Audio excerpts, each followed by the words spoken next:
গণতন্ত্র তো একটা খুব গুরুত্বপূর্ণ কথা হলো যে আহ, যে আমি আপনার সাথে দ্বিমত করতে পারি, জি, কিন্তু ভলতেয়ারের বিখ্যাত উক্তি, হ্যাঁ রাইট, কিন্তু আপনি আপনার মতামত দেবার যে অধিকার এবং তার জন্য আপনার আমি জীবন দিতে পারি। রাইট, এবং সেটার জন্য দরকার হলে জীবন দেওয়া, এবং আপনার মতামতকে আমি দ্বিমত করতে পারি কিন্তু সম্মান শ্রদ্ধা করা। আমরা বলছি এটা আমরা একটা বহুত্ববাদী সমাজ কায়েম করতে চাই। বাস্তবে বাংলাদেশ একটা বহুত্ববাদী সমাজ। ইডিওলজি, পলিটিক্স, কালচার, জীবনধারা, চিন্তা, মতাদর্শ, এটা তো বাংলাদেশ। তার মানে কি আমাদের এটা অসাধারণ বৈচিত্র্যপূর্ণ আমাদের সমাজ।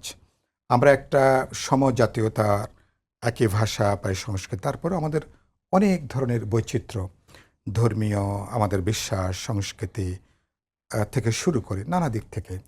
এবং আমরা প্রায় শত শত বছর ধরে আমরা কিন্তু নানা ধর্মীয় বলি, অথবা যখন থেকে রাজনৈতিক মনস্কতা শুরু হয়েছে, পলিটিক্যাল ইডিওলজি, পলিটিক্স বা অ্যাক্টিভ রাজনীতির মাঠে, তখনও কিন্তু আপনি খেয়াল করবেন যে আমাদের রাজনৈতিক পলিটিক্যাল টলারেন্স, যেটা ভিন্ন মতকে শোনা বা আপনার মতকে আমি শোনা, ধৈর্য ধরা, সম্মান করা, এই সংস্কৃতির মধ্যে আমাদের বেড়ে ওঠা।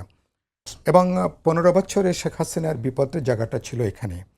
আমি তখন বক্তৃতা করেছি যে সত্য উচ্চারণ করাটা তখন ছিল প্রায় বিপ্লবাত্মক কাজ, বিপ্লবের মতো ব্যাপার ছিল।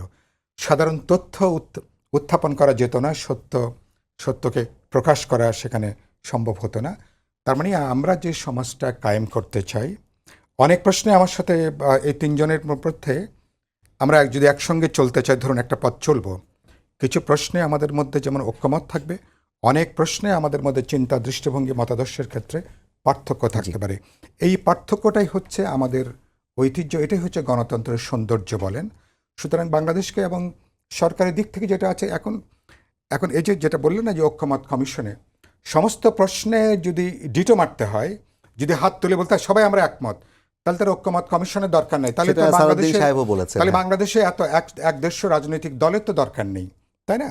তাহলে সুতরাং এটা একটা অবাস্তব প্রকল্প, অবাস্তব একটা চিন্তা। আর রাজনৈতিক দলগুলোর যে বেড়ে ওঠা আমাদের এখানে সমাজে, তাই না, নানা তাদের বহুমাত্রিক জায়গা থেকে এসছে। ফলে আপনি রাতারাতি সবাইকে আপনি জবরদস্তি করে আপনি এক জায়গায় আনবেন, প্রথমত এই চিন্তার পদ্ধতিটা ভুল যারা করছেন। সুতরাং তাদের মানে সমাজ মনস্তত্ত্ব নিয়ে, রাজনৈতিক মনস্কতা নিয়ে তাদের কখর জ্ঞানের তাদের মারাত্মক ঘাটতি আছে।